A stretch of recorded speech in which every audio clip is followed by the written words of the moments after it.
ನಾನು ಚಿಕ್ಕನಿಂದ ನಾನು ಬೆಳೆದಿದ್ದೆ ಒಂದು ಸ್ಟುಡಿಯೋನಲ್ಲಿ. ನಾನು ಯಾವ ಪ್ಲೇ ಗ್ರೌಂಡ್ ಹೋಗೇ ಇರಲಿಲ್ಲ. ನಾನು ಬೆಳೆದಿದ್ದೆ ಒಂದು ಸ್ಟುಡಿಯೋನಲ್ಲಿ. ಆ ಸ್ಟುಡಿಯೋನಲ್ಲಿ ನಾನು ಬೆಳಿಬೇಕಾದ್ರೆ ಇವ್ರಗಳ ಜೊತೆ ಎಲ್ಲ ಬೆಳೆದಿದ್ವಿ.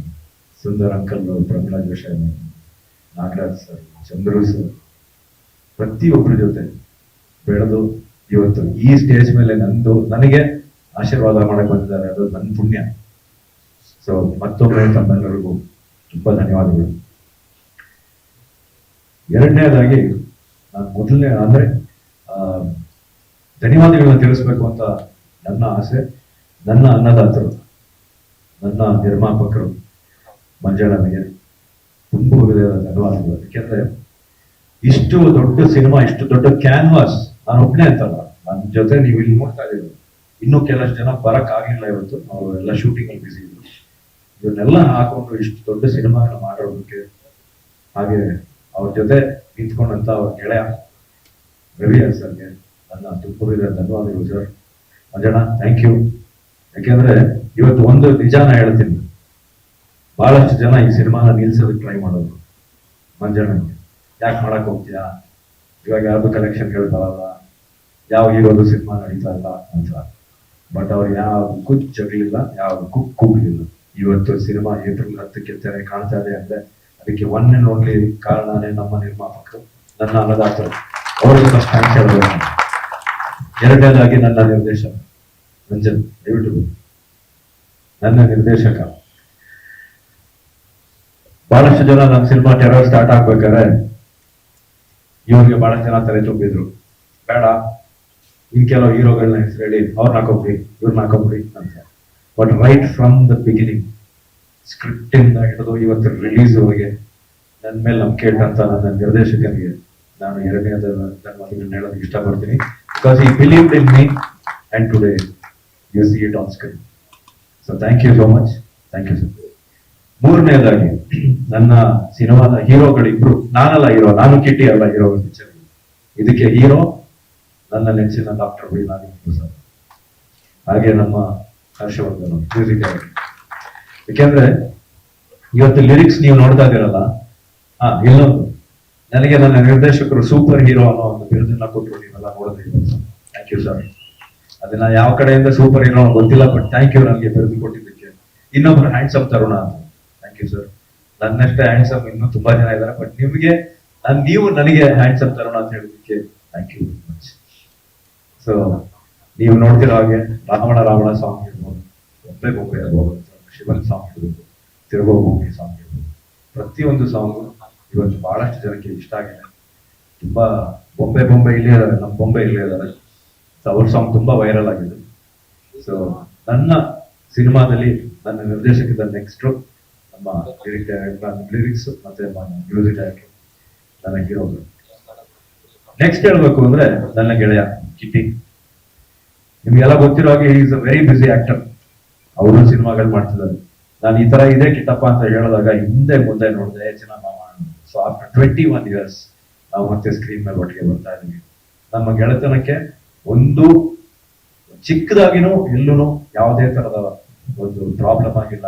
ಇವತ್ತಿಗೂ ನನ್ನ ಫಸ್ಟ್ ಫಿಲ್ಮ್ ಅಲ್ಲಿ ನಾನು ಅವನ ಹೇಗಿದ್ದು ಅಂದ್ರೆ ಆದಿನಲ್ಲಿ ನಾನು ಅವನು ಮೀಟ್ ಮಾಡಿದಾಗ ಹೇಗಿದ್ದು, ಇವತ್ತಿಗೂ ಹಂಗೆ ಇರ್ತೀವಿ, ಮುಂದೇನೂ ಹಂಗೆ ಇರ್ತೀವಿ. ಬಿಕಾಸ್ ಆ ತರ ಗೆಳೆತನ ರೇರ್ ಅಂತ ನನ್ನ ಅನಿಸಿಕೆ. ನೀವು ನೋಡಿರೋ ಹಾಗೆ ಒಂದು ದೊಡ್ಡ ಗಂಟೆ ಸಿನಿಮಾದಲ್ಲಿ ಪ್ರತಿಯೊಬ್ರು ನನ್ನ ಜೊತೆ ಬಂದು, ಯಾಕೆಂದ್ರೆ ಹೀರೋ ಒಬ್ಬನೇ ಏನೋ ಮಾಡಕ್ಕಾಗಲ್ಲ. ನನ್ ಗೆಳೆಯ ಹೇಳೋದಂಗೆ ವಿಲನ್ ಏಟ್ ತಿಂದ್ರೇನೆ ನಾವು ಹೀರೋ ಆಗೋದು. ಸೊ ಅಂತದ್ರಲ್ಲಿ ಕೆಲವು ಇದ್ರಲ್ಲಿ ವಿಲನ್ ಯಾರು ಅಂತ ನಾನು ಹೇಳಕ್ಕಾಗಲ್ಲ. ಸೊ ವಿಲನ್ ಏಟ್ ತಿಂದ್ರೇನೆ ಹೀರೋ, ನಾವು ಹೀರೋಗಳಾಗೋದು ಅಂತ ನನ್ ಗೆಳೆಯ ಹೇಳ್ತಾರೆ. ಸೊ ಅದನ್ನೇ ಮತ್ತೆ ನಾನು ಹೇಳ್ತಾ ಇದ್ದೀನಿ, ಈ ಸಿನಿಮಾದಲ್ಲಿ ನಾನಲ್ಲ ಹೀರೋ, ನಾನೊಬ್ಬ ಪಾತ್ರ ಅಷ್ಟೇ. ಎಲ್ಲರೂ ಹೀರೋಗಳು, ನನ್ನನ್ನು ಹೀರೋ ಪ್ರೊಜೆಕ್ಟ್ ಮಾಡಿದಾರೆ ಅಷ್ಟೇ ಹೊರತು is are the heroes. I am not A hero, I am just a character artist. ಇವತ್ತು ನಾವು ಕನ್ನಡ ಇಂಡಸ್ಟ್ರಿನಲ್ಲಿ, ಕರ್ನಾಟಕದಲ್ಲಿ ನಾವು ಬಿಡ್ತೀವೋ ಅನ್ನೋ ಒಂದು ಪ್ರಶ್ನೆ ಬಂದ್ಬಿಟ್ಟಿದೆ. ಪ್ರಾಬಬ್ಲಿ 2 ವರ್ಷ ಇದೇ ರೀತಿ ಹೋಗ್ತಾ ಇದ್ರೆ ಕನ್ನಡ ಇಂಡಸ್ಟ್ರಿ ಮುಚ್ಚೋವಸ್ಥೆಯಲ್ಲಿ ಬಂದರೂ ಬರ್ಬೋದು ಹೇಳಕ್ಕಾಗಲ್ಲ. ಆ ತರ ನಾವು ಫೈಟ್ ಮಾಡ್ತಾ ಇದೀವಿ ನಮ್ಮ ಕರ್ನಾಟಕದಲ್ಲಿ. ನಮ್ಮ ಕನ್ನಡ ಸಿನಿಮಾಗಳಿಗೆ ಮೊದಲನೇ ಆದ್ಯತೆ ಕೊಡಿ ಅಂತ ನಾನು ಎಲ್ಲ ಪ್ರೇಕ್ಷಕರಲ್ಲಿ ಕಳಕಳಿಯಾಗಿ ಮನವಿ ಮಾಡ್ಕೊತಾ ಇದ್ದೀನಿ. ಪ್ರತಿಯೊಬ್ರು ಸಿನಿಮಾನ ಥಿಯೇಟರ್ ಅಲ್ಲಿ ನೋಡಿ. ದಯವಿಟ್ಟು ಈ ಟೆಲಿಗ್ರಾಮ್ ಅನ್ನೋದ್ರಲ್ಲಿ ಕೂತ್ಕೊಂಡು ಪೈರಸಿ ಪ್ರಿಂಟ್ ನ ನೋಡ್ಬೇಡಿ. ಸಿನಿಮಾ ಬಗ್ಗೆ. ಯಾಕೆಂದ್ರೆ ನಾವು ಅಷ್ಟು ಜೋರಾಗಿ ಸಿನಿಮಾ ಮಾಡಿ, ಸೌಂಡ್ ಮಾಡಿ, ಅದಕ್ಕೆ DI ಮಾಡಿ, ನಾವು ಯಾರಿಗೂ ಕಮ್ಮಿ ಇಲ್ಲ ಅಂತ ತೋರಿಸ್ಕೊತೀವಿ. ದಯವಿಟ್ಟು ನಿಮ್ಮನ್ನೆಲ್ಲ ನಾನು ನಿಮ್ಮ ಪಾದಾರವನ್ನಿಗೆ ಕೈ ಇಟ್ಟು ಕೇಳ್ಕೊತೀನಿ. ದಯವಿಟ್ಟು ಸಿನಿಮಾಗೆ ಬಂದು, ಥಿಯೇಟರ್ಗೆ ಬಂದು ಸಿನಿಮಾವನ್ನ ನೋಡಿ, ಕನ್ನಡ ಸಿನಿಮಾನ ಇನ್ನೂ ಬೆಳೆಸಿ, ಇನ್ನೂ ದೊಡ್ಡ ಉನ್ನತ ಮಟ್ಟದಲ್ಲಿ ನಮ್ಮ ಕನ್ನಡ ಸಿನಿಮಾಗಳು ಬರಲಿ, ಇನ್ನೂ ನಿರ್ಮಾಣಗಳಾಗಲಿ ಅಂತ ಕೇಳ್ಕೊತೀನಿ. ಹಾಗೆ ನಮ್ಮ ಸ್ಟೇಜ್ ಮೇಲೆ ನಿಂತಿರೋ ಪ್ರತಿಯೊಬ್ಬರಿಗೂ ನನ್ನ ಧನ್ಯವಾದಗಳು, ಹಾಗೂ ನಿಮ್ಗೆಲ್ರಿಗೂ ಧನ್ಯವಾದಗಳು. ಜೈ ಹಿಂದ್, ಜೈ ಕರ್ನಾಟಕ. ಚಿತ್ರರಂಗದ ಬಗ್ಗೆ ನಾನು ಬಂದಾಗ ಒಂದು 25 ವರ್ಷಗಳಾಗಿರ್ಬೇಕು. ಅವರು 100 ವರ್ಷಗಳಿಂದ ಇರುವಂತ ಕಂಪನಿ ಮಹಾತ್ಮ ಪಿಕ್ಚರ್ಸ್. ಅವರು ಸರ್ 100 ಸಿನಿಮಾ ಇದೆ ಸರ್, 100 ಸಿನಿಮಾ ಆಗೋಗಿದೆ ಅವ್ರದ್ದಾಗಲೇ. ಟೆರರ್ ಆದಿತ್ಯ, ನನ್ನ ಆದಿತ್ಯನ ಮೊದಲನೇ ಭೇಟಿ ಅವನ ಆದಿ ಸಿನಿಮಾದಲ್ಲಿ ನಾನೊಂದು ಲೀಡ್ ಕ್ಯಾರೆಕ್ಟರ್ ಮಾಡಿದ್ದೆ. ಸರಿಸುಮಾರು ಒಂದು 21 ವರ್ಷಗಳ ನಂತರ ಈ ವಿಚಾರನ ಶಿವರಾಮ್ ನಮ್ಮ ರಂಜನ್ ಬಂದು ಕತೆ ಹೇಳಿದಾಗ ಒಂದು ತುಂಬಾ ಪ್ರಮುಖವಾದ ಪಾತ್ರ ಇದೆ ಸರ್, ನೀವ್ ಮಾಡಿದ್ರೆ ಚೆನ್ನಾಗಿರುತ್ತೆ ಅಂತ. ಸರಿ ರಂಜನ್ ಹೇಳೋ ವಿಷಯ, ಯಾರು ಪ್ರೊಡಕ್ಷನ್ ಮಾಡ್ತಾ ಇರೋದು? ಸಿಲ್ಕ್ ಮಂಜು ಅಂತ. ಸರಿ ಮಾಡೋಣ ಸುಮ್ಮನೆ, ಏನು ಕೇಳಲೇ ಬೇಡ, ನಿನ್ ಕತೆ ಹೇಳಲು ಬೇಡ ಅಂತ. ಮಂಜಣ್ಣ ಹಾಗೂ ನನ್ನ ಪರಿಚಯ ರವಿ ಬೆಳಗೆರೆ ಅವರ ಹಾಯ್ ಬೆಂಗಳೂರು ಆಫೀಸಿಂದ ಪರಿಚಯ. ಅವರು ಕನ್ನಡವೇ ಸತ್ಯ ಅಂತ ನಮ್ಮ ರಂಗಣ್ಣ, ಮಂಜಣ್ಣ ಮತ್ತೆ ಪ್ರಭಾಕರ್ ಅವರು ಸೇರಿಕೊಂಡು ಕಾರ್ಯಕ್ರಮಗಳನ್ನ ಮಾಡ್ತಾ ಇದ್ರು. ನಮ್ಮ ಶಾಲೆಯ ಸುಮಾರು ಒಂದು 3-4 ವರ್ಷದ ವಾರ್ಷಿಕೋತ್ಸವವನ್ನು ಅವರೇ ಮಾಡಿಕೊಟ್ಟಿದ್ದು.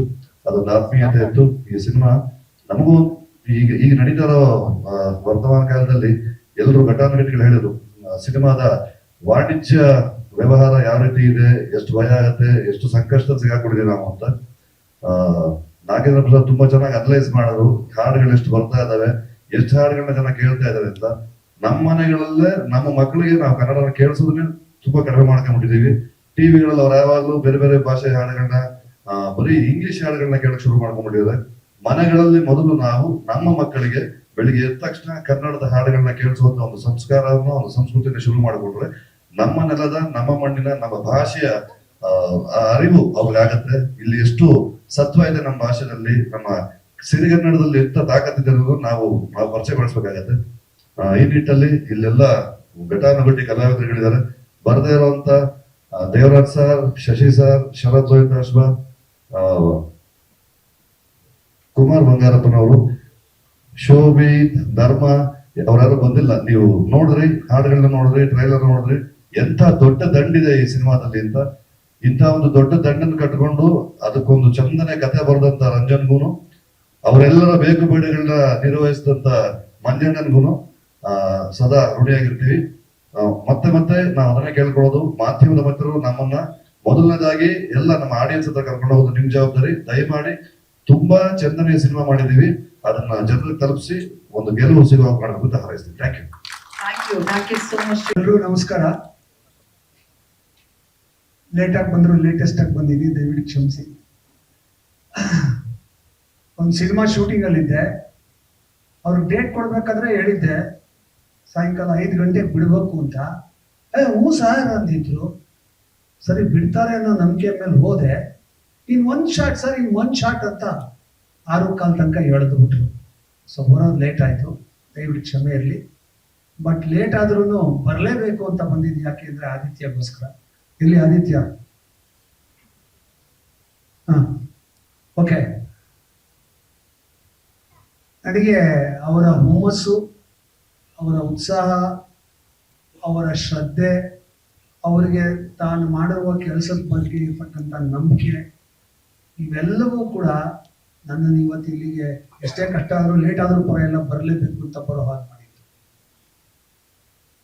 ನನಗೆ ಅನ್ನದಾತರು ರಾಜೇಂದ್ರ ಸಿಂಗ್ ಬಾಬು ಸರ್ ನನಗೆ ಎಷ್ಟು 2-3 ಸಿನಿಮಾಗಳಲ್ಲಿ ಅವರು ಪಾತ್ರ ಕೊಟ್ಟು, ಕೈ ತುಂಬ ದುಡ್ಡು ಕೊಟ್ಟು, ನಮ್ಮ ಮನೆಯಲ್ಲಿ ಒಲೆ ಹಚ್ಚೋದಿಕ್ಕೆ ಸಹಾಯ ಮಾಡಿದ್ದಾರೆ. ಅಂಥವ್ರ ಮಗ ಆದಿತ್ಯ, ಅವ್ರು ಒಳ್ಳೇದಾಗಬೇಕು ಅಂತ ನಾನು ಯಾವಾಗಲೂ ಆಶಿಸ್ತೀನಿ. ನಾವಿಬ್ರು ಒಂದು ಸಿನಿಮಾ ಮಾಡಿದ್ವಿ. ನಾವು ವರ್ಕ್ ಮಾಡಿದ್ದು 2 ದಿನ, ಆದರೆ 2 ಜನ್ಮದಷ್ಟು ಬಾಂಧವ್ಯ ಬೆಳೆಯೋಷ್ಟು ಕ್ಲೋಸ್ ಆಗ್ಬಿಟ್ವಿ. ಸೊ ಹಾಗಾಗಿ ಆದಿತ್ಯ ಕರೆದಾಗ ಬರಲೇಬೇಕು, ತಪ್ಪಿಸ್ಕೊಡೋಂಗೆ ಸಾಧ್ಯನೇ ಇಲ್ಲ. ಸೊ ಹಂಗೂ ಹಿಂಗೂ ಮಾಡಿ ಬಂದೆ. I wish him all the best. ಈ ಸಿನಿಮಾ, ಟೆರರ್ ಸಿನಿಮಾ ನಿಜವಾಗಲೂ ಈ ಕನ್ನಡ ಇಂಡಸ್ಟ್ರಿನಲ್ಲಿ ಒಂದು ಆಂದೋಲನ ಮಾಡಲಿ, ಮತ್ತೆ ಕನ್ನಡ ಸಿನಿಮಾಗಳು ವಿಜೃಂಭಣೆಯಿಂದ ಮೆರೆಯೋದಾಗ್ಲಿ ಈ ಸಿನಿಮಾದ ಮೂಲಕ. ಆದಿತ್ಯಗೆ ಎಲ್ಲ ರೀತಿ ಯಶಸ್ಸು ಸಿಗ್ಲಿ ಅಂತ ಆಶಿಸ್ತೀನಿ. ಪ್ರೊಡ್ಯೂಸರ್ ಸಿಲ್ಕ್ ಮಂಜು ಅವರು ನಂಬಿಕೆ ಇಟ್ಟು ಹೊಸ ಡೈರೆಕ್ಟರ್ ರಂಜನ್ ಮೇಲೆ, ಆದಿತ್ಯ ಮೇಲೆ ಅವರು ಬೇಕಾದಷ್ಟು ಶ್ರಮ ವಹಿಸಿ ಈ ಚಿತ್ರದ ನಿರ್ಮಾಣ ಮಾಡಿದ್ದಾರೆ. ಅವರು ಒಳ್ಳೇದಾಗಬೇಕು. ಅನ್ನದಾತರು ಉಳಿದ್ರೆ ನಾವೆಲ್ಲ ಉಳಿತೀವಿ. ಹಾಗಾಗಿ ಇಂಥ ಅನ್ನದಾತರು ಒಳ್ಳೇದಾಗಬೇಕು. ರಂಜನ್ ಅವರ ಮೊದಲನೇ ಸಿನಿಮಾ ಅಂತ ಕೇಳ್ಪಟ್ಟೆ. ಒಂದು ಸಿನಿಮಾ ಮಾಡೋದು, ಅದು ರಿಲೀಸ್ ಆಗೋದು, ಅಲ್ಲಿವರೆಗೂ ಗಜಗರ್ಭ ಇದ್ದಂಗೆ. ಅದು ಸುಮ್ಮನೆ ಅಲ್ಲ, ಅದು ಆ ಟೆನ್ಷನ್ನು, ಆ ಶ್ರಮ, ಬೆವರಿಳಿಸೋದು ಎಲ್ಲವನ್ನ ತ್ಯಾಗ ಮಾಡ್ಬೇಕು ಆ ಸಿನಿಮಾ ರಿಲೀಸ್ ಆಗೋ ತನಕ. ಆ ಸಿನಿಮಾ ರಿಲೀಸ್ ಆದ್ಮೇಲೆ ಅದು ಓಡಬೇಕು. ಅದು ಕೂಡ ಇನ್ನೂ ಜಾಸ್ತಿ ಟೆನ್ಷನ್ ಕೊಡ್ತಕ್ಕಂಥ ವಿಚಾರ. ಇಂಥ ಒಂದು ಅದ್ಭುತವಾದ ಕೆಲಸದಲ್ಲಿ ಒಂದು ಹಂತಕ್ಕೆ ಇವ್ರು ಮುಟ್ಟಿದ್ದಾರೆ. ಇವಾಗ ಇಲ್ಲಿವರೆಗೂ ಬಂದಿದೆ. ಸೊ ರಂಜನ್ಗೆ I wish him all the best. Cinema hit ಆಗಲಿ. ನಿಮಗೆ ಸಲ್ಲಬೇಕಾದಂಥ ಎಲ್ಲ ಸಕಲ ಸಕ್ಸಸ್ಗಳು ಸಿಗ್ಲಿ ಅಂತ ಆಶಿಸ್ತೀನಿ. ಹಾಗೇನೆ ಹರ್ಷವರ್ಧನ್ ಅವರು such A beautiful music director. ನಾನು ಹಾಡು ಕೇಳಿಲ್ಲ, ನೋಡಿಲ್ಲ, ಆದರೆ ಅವರ ಹಾಡುಗಳನ್ನ ಕೇಳಿದ್ದೀನಿ. ಹಾಗಾಗಿ ಈ ಹಾಡುಗಳು ಚೆನ್ನಾಗಿರುತ್ತೆ ಅಂತ ನನಗೆ ಗ್ಯಾರಂಟಿ ಇದೆ. I am so glad that I was the part of this function. Again Aditya ಎಲ್ಲ ಸಕ್ಸಸ್ ಸಿಗ್ಲಿ ಅಂತ ಆಶಿಸ್ತೀನಿ. Thank you very much.